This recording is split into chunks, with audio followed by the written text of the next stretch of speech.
Good afternoon, everybody, and welcome to the weekly LendIt Fintech news show. My name is Peter Renton, chairman and co-founder of LendIt Fintech. I'm joined by my good friend and colleague, Todd Anderson. How are you doing, Todd? I'm good, Peter. How are you? I'm well as well. So we're also joined by Andrew Dix, the founder of Crowdfund Insider. How are you, Andrew? I'm doing well, Peter. Thanks for inviting me. Good to see you, Todd. Good to see you. Of course. All right. So let's get right into it. Even though it's been a short week, we've had a lot of interesting news stories. The most recent of which was the Varo Bank today at 10 a.m. Eastern announced they have closed a new funding round, a large funding round, their largest ever $510 million Series E. Supposedly values themselves at $2.5 billion. They also gave an update. They've gone from 2 million customers to 4 million customers, and it's interesting because we read a story a couple of weeks ago saying that they might be running low on cash, and now they're obviously not running low on cash anymore. That's for sure. But like 2.5 billion. That's a decent valuation in normal times, and it's a really good valuation in normal times. And I think we live in abnormal times, and they're like less than, I think they're probably like 10% of Chime, their arch rival. So anyway, what do you guys think of the Varo news today? I think it was, it's interesting. Obviously, the amount they raised is, gives them plenty of room. But they were recently on the Inc. 5000 list for one of the fastest growing companies. Some pieces don't seem to fit. If they're one of the fastest growing companies, yet we read the story that they were low on cash, and then their valuation's only $2.5 billion. It seems like there's maybe a little disconnect somewhere. I think over time we'll obviously see what happens with them, but I think there's, I don't know. To me, something seems a little off, personally. I'm not surprised about the amount of money they raised, and it does give them a sizable war chest to really attack the market. My interest was the amount of money raised to the valuation. So there was a lot of equity given up there in that deal. Their last valuation, I think, was pegged at 700 million. I can't remember the terms on that one beyond that, but it looks like they've given up a lot of equity for the bank, and now they have to execute in a really fragmented market. I think that's one of the biggest challenges in the United States, beyond the regulatory morass that banks have to go through, is the fragmentation and establishing a brand that people know, they trust, and they want to bank with. I think that's a heavy lift.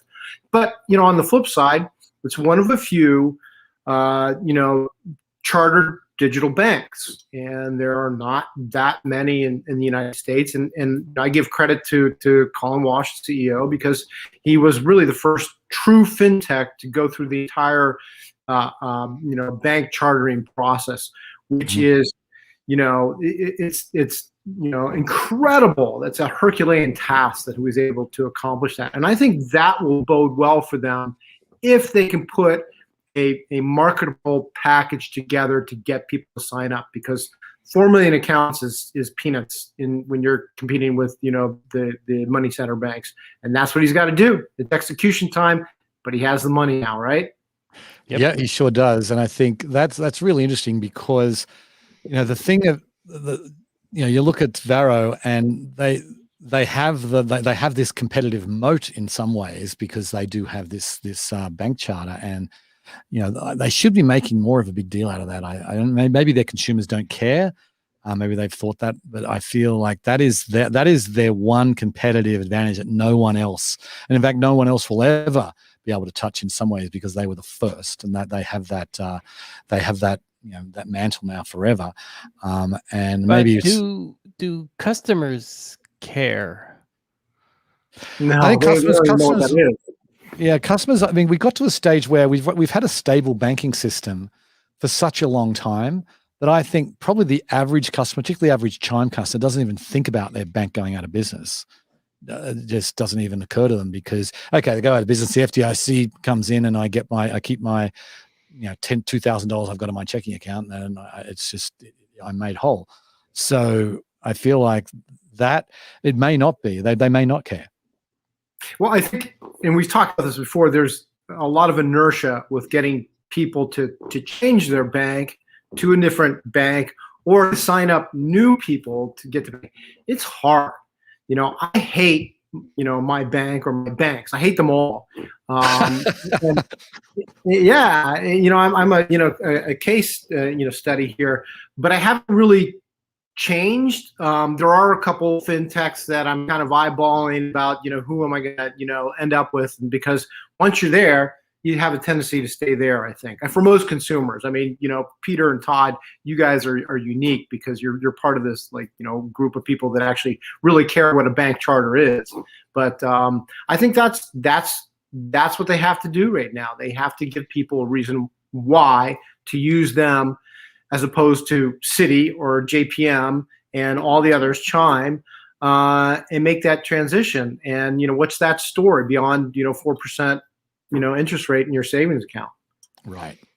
And right now, a lot of guessing, a fair amount of the money they had prior to this round was obviously put into marketing. I mean, I see them 3-4 days a week on my TV with the Russell Westbrook commercials about how it's a new kind of bank. And so they've certainly put a big effort into this isn't the JP Morgan, Citi, Bank of America type bank, that it's a new age bank, though I'm not sure how much that has really gotten to the consumer where they say, okay, this Varo name, strange sounding name, what does that mean for me?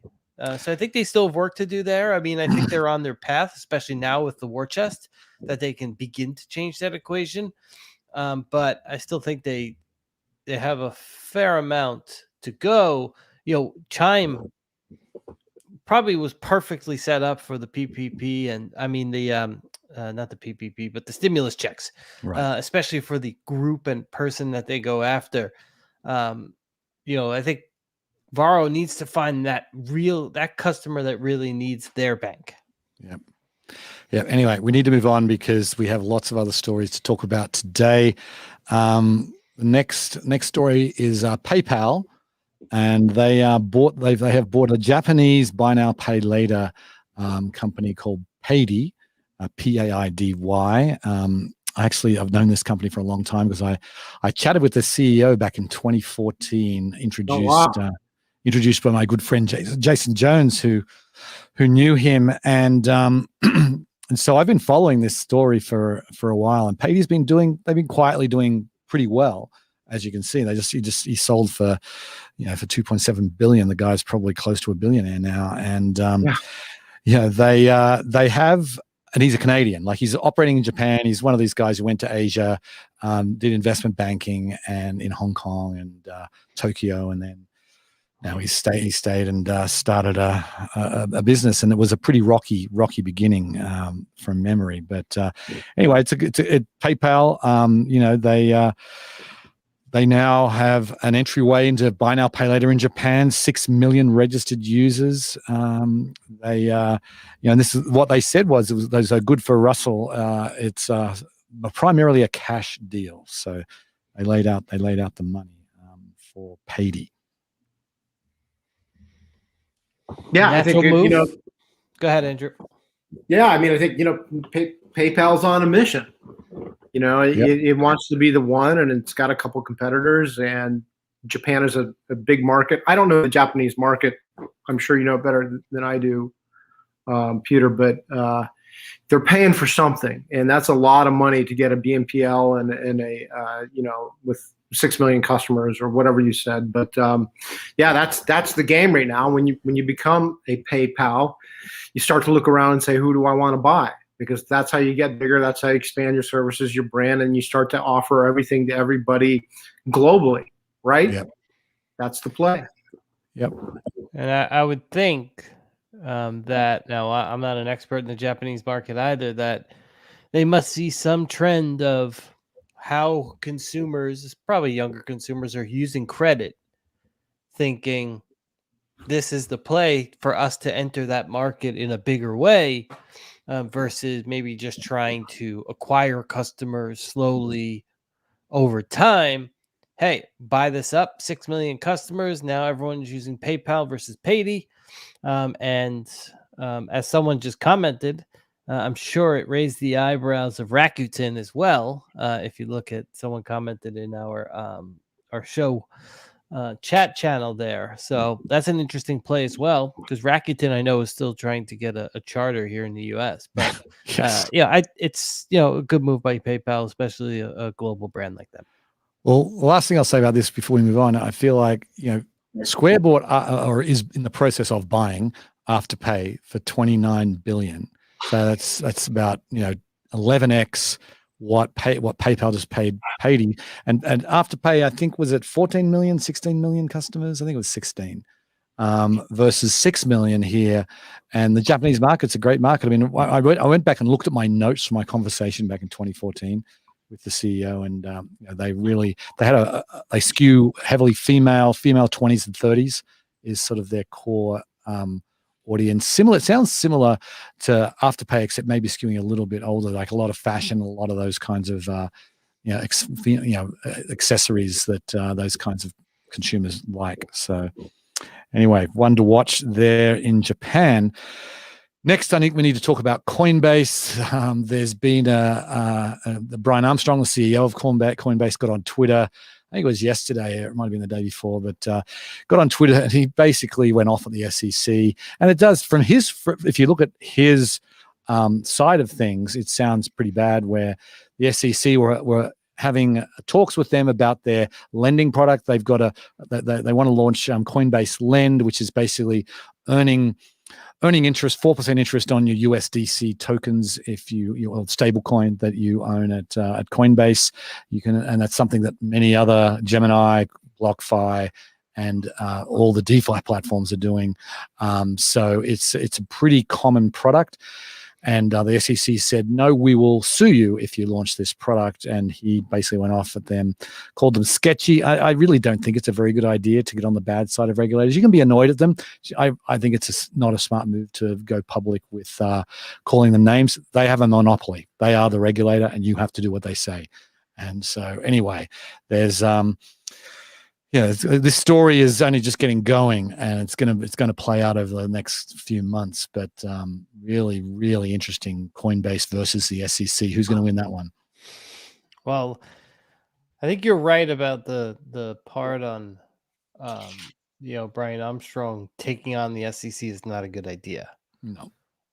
Though the SEC preemptively telling companies that they're going to sue them, versus working with the company on how to better, release the product, is also a bit of a scary thing to hear. And it just shows that the U.S. regulators they're just not that forward thinking. I mean, it's frustrating to hear from me, someone that uses a lot of various fintech products and covers the market and looks at it as closely as we do.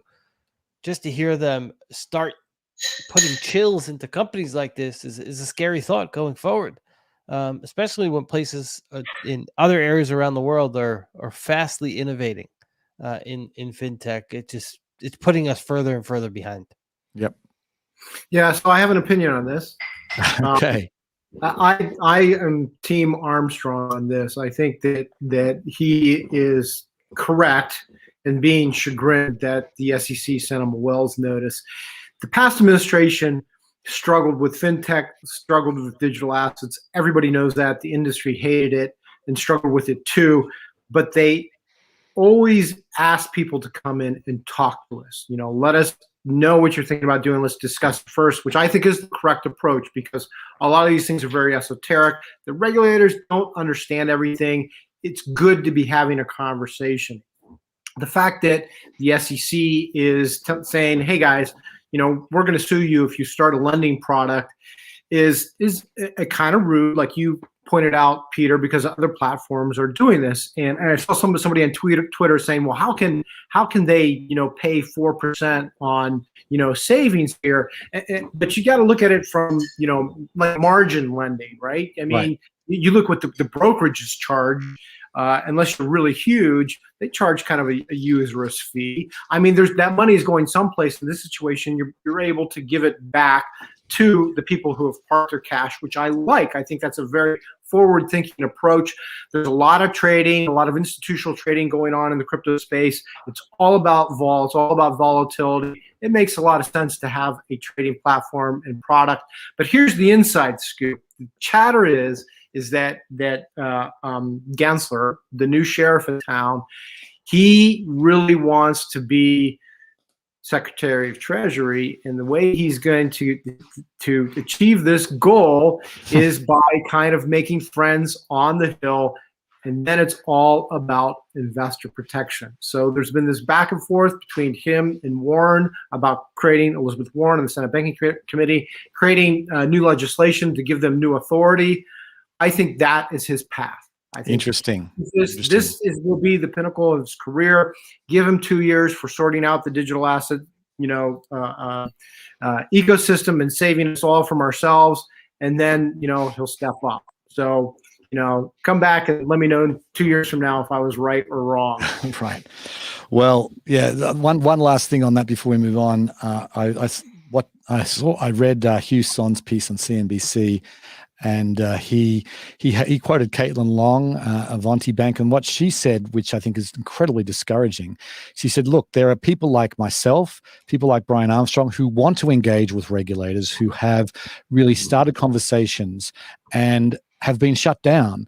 And then you've got the people who ignore the regulators, and they're just happily going on and creating a business and getting volume. And they have, to date so far, have had the advantage. And so that is not a really good message for the SEC to be sending. So thought that was their day will come. There's yes, I'm sure that indeed. They've got a long list. Right. Yep. Anyway, moving on. I want to talk about Moneyline. Andrew, this is I saw you wrote this on last Friday night. Why don't you give us a scoop on Moneyline? Yeah, I don't think it's much of a scoop. I think really it's the nearing completion of the SPAC deal. We know SPACs have been hot this year and last, and they continue to have momentum. And Moneyline's another fintech that's using a SPAC to become a publicly traded company. Regardless of what you think with that, this is coming closer to its conclusion. I can't remember what the deal terms were, but Moneyline. Today or yesterday, I think they issued a statement about performance. I think it was last quarter or most recently, which was encouraging, which should help kind of like, boost interest in the offering. So this looks like it's going to happen. It's going to come, to finality here, and good for Moneyline and good for the sponsors of the SPAC. No idea how long this is going to go on. I don't want to get off on a tangent, but the SEC Investor Advisory Committee met today, and one of the topics they were discussing was SPACs. That's another item on our chairman's list of areas of concern. Right. Well, I feel like this was Moneyline were part of the big SPAC wave from over the winter. Where, they're now just all kind of coming to fruition, and I believe it's supposed to be later this month where the deal will be closed and they will start trading under the ticker symbol ML on the NYSE. So it's going to be interesting. The regulator aspect of it it's starting to get a little frightening. That the difference the current administration has. Even from, say, the Obama administration, which I think, was at least more open to talking with people than it seems the current administration is. Andrew, you'd probably know better off the top of your head than I would, but I don't know. It just seems like there's and part of this is politics, like you were saying, trying to make friends on the Hill, and certain senators and Congress men and women are against certain aspects of the innovation for quote unquote protection. But it just seems like there's been a bit of a wall put in place, and it's not a good thing for innovation overall. Yeah, I agree with you. We need to move on. So I want to talk about Walgreens. Have never talked about Walgreens on this show before.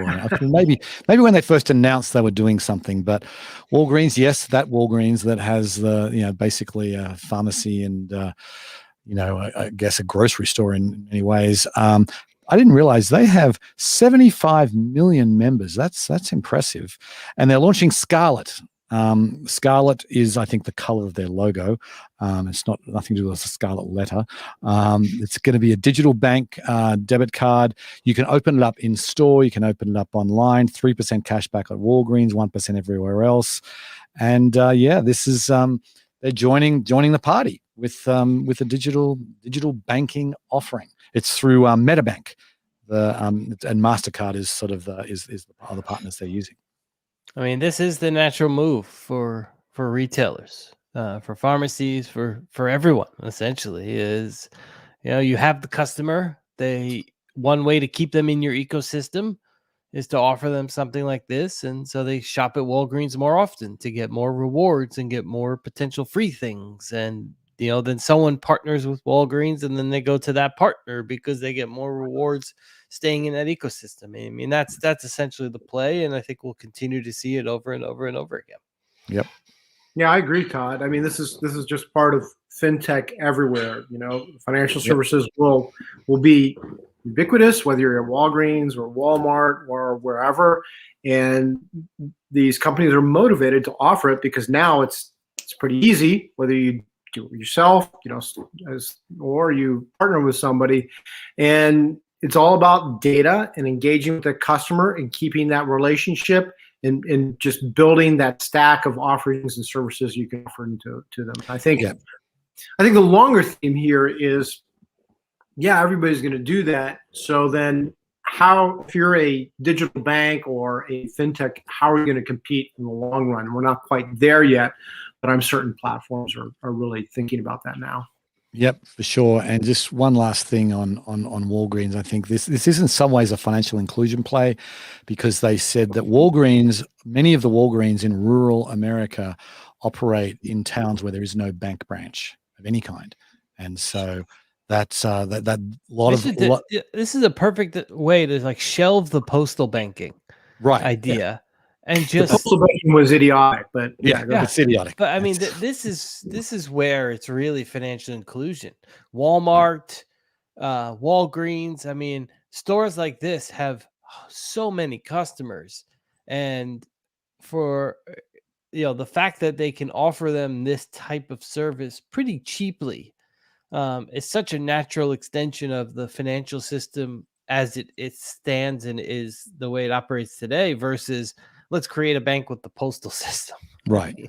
That shows you where the regulators and Congress are and where the market is. Yep, and it's never going to go anywhere. That I'm pretty sure. So, anyway, next story: Synchrony getting into buy now, pay later.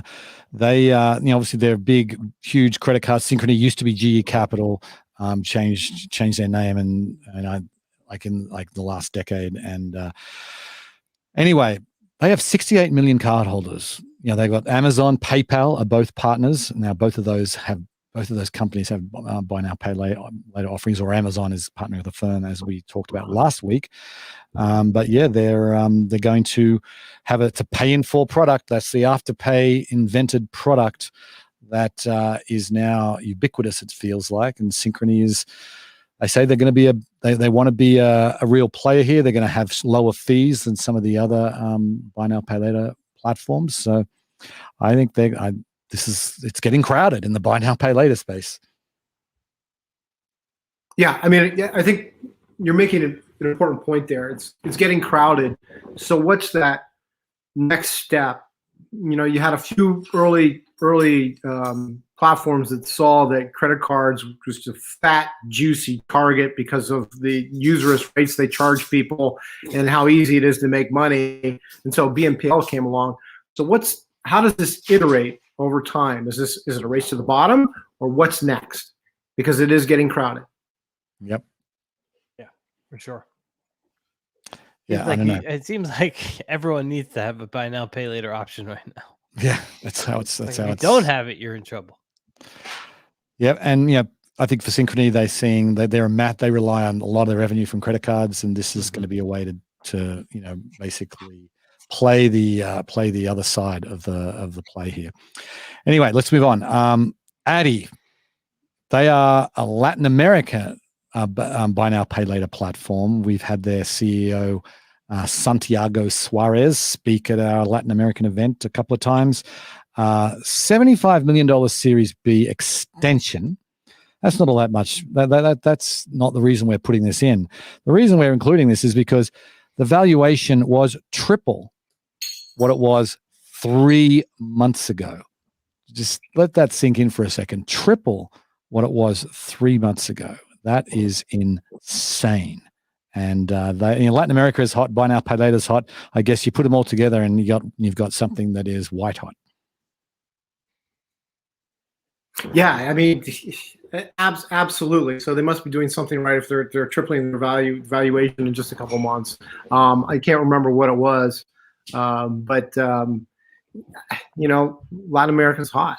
It's just red hot. And I think the next step here is, once you have these established platforms really gain some traction and growth, is you're going to see the big players come in and start to cherry pick these. I think you're going to, we're months away of that starting to happen. Yeah, I completely agree. I think we're going to, none of the big players have much of an international presence. I mean, Afterpay is in Australia and New Zealand and the UK and obviously the US, but they're probably the most international. I don't think Affirm is anywhere. I mean, maybe I think Affirm is in Europe now. Do you remember that? Canada. That's right. They did a deal with Apple, I think, in Canada, right? Right. They bought a company in Canada, and they've done a deal with Apple for I think for buy now pay later there. Yeah. But so they're slowly starting to see it. But I mean, Addy is going to be bought by someone. Probably could be the next 12 months. Certainly, I can't imagine they're going to survive as an independent company for someone's going to offer them a few billion, and they'll be say thank you very much. We'll take that in there, because they're in multiple geographies. I think they started in Colombia, if my memory serves me correctly. Maybe you remember, Todd. I think they're in Mexico, Brazil, and Colombia. Yeah, they're in a few countries, and just some of the companies right now in LATAM are just growing so rapidly because of how much ordinary people are not in the traditional banking system. It's so much worse down there than it is even here, and so they're probably acquiring customers at a breakneck pace right now, and so their valuation's jumping because their customer base is becoming huge. And then you're right, someone's probably going to come in and say, "Wow, look at all those customers in Colombia, Brazil, Mexico, Peru, wherever else," and say, "All right, we just entered the Latin market." Yep. And to Andrew's point, I mean, in the article in TechCrunch said that their volume was triple. Their volume's been 3x since April. So they've done their monthly volumes. That's why you get a triple evaluation, because you get triple the actual volume going through your system. But the other interesting thing is, in the first 2 to 3 weeks of the pandemic, their volume went down 99%. How scary would that have been? That would have been very scary. I'd like to make another point here, because if we'd be having the same conversation about 12 months ago, we'd be talking about the possibility of Chinese platforms acquiring some of these firms. Right. That conversation has gone. That's gone. Yep. It's crazy. Yep. It is. That was that. I really thought that was going to play out, and it certainly proved not to be the case. Anyway, I want to end on this interesting note. Saw this morning our good friend Samir Desai, who he was a keynote at the very first LendIt Europe. He's spoken in the USA events as well. Pioneer in the space, 12 years at the helm of Funding Circle, and he is stepping down on January 1st. We found out just today, and he's going to move to a board role, or can maintain a board role, and who knows what he's going to do next. But Lisa Jacobs, who we also know very well. In fact, the very first time I actually was on a phone call back in 2012 with Lisa and Samir, as they were looking to expand into the US, and we had a chat about that. And so Lisa's been around for a long time, really well respected, and she's taking over as the CEO, which will be. As I sent Samir an email today saying, the old guard is all kind of they're all moving on. It feels like moving on. Yeah. Yeah, really is. You know, I give Samir credit. You know, they've had a lot of ups and downs, and the market has changed, you know, quite a bit. It's changed in the UK. They've had to retrench in certain markets that they were, you know, operating in. But you know, they've toughed it out as things have changed, and they just reported a profitable quarter. And you know, 12 years of you know, running that type of show, you know, that's a lot of work. And so my guess is you know, he's earned an opportunity to step back a little bit and let somebody else, you know, shoulder all that pressure while you know, remaining engaged. And she clearly has the, you know, the credibility and the toolkit to, you know, head things in the right direction. I'll be curious to see where she ends up taking the firm, because they're getting into new products. But what type of other products that they haven't announced will be forthcoming in the UK and elsewhere? Yep. You know, they have a buy now, pay later product now for business. Yeah. That's the next space it's going to start blowing up in. Yep. Especially like the small equipment space, not the obviously large working capital type of money. Anyway, we have gone over time. It is time to bid farewell. Thank you, Andrew, for coming on. Thank you, Todd. And thank you to the audience for watching. We'll be back same time next week, 5 p.m. Eastern time. Until then, have a great weekend, everybody. Thank you, Peter. Thank you, Todd. Thanks, you, everybody. Okay, see ya.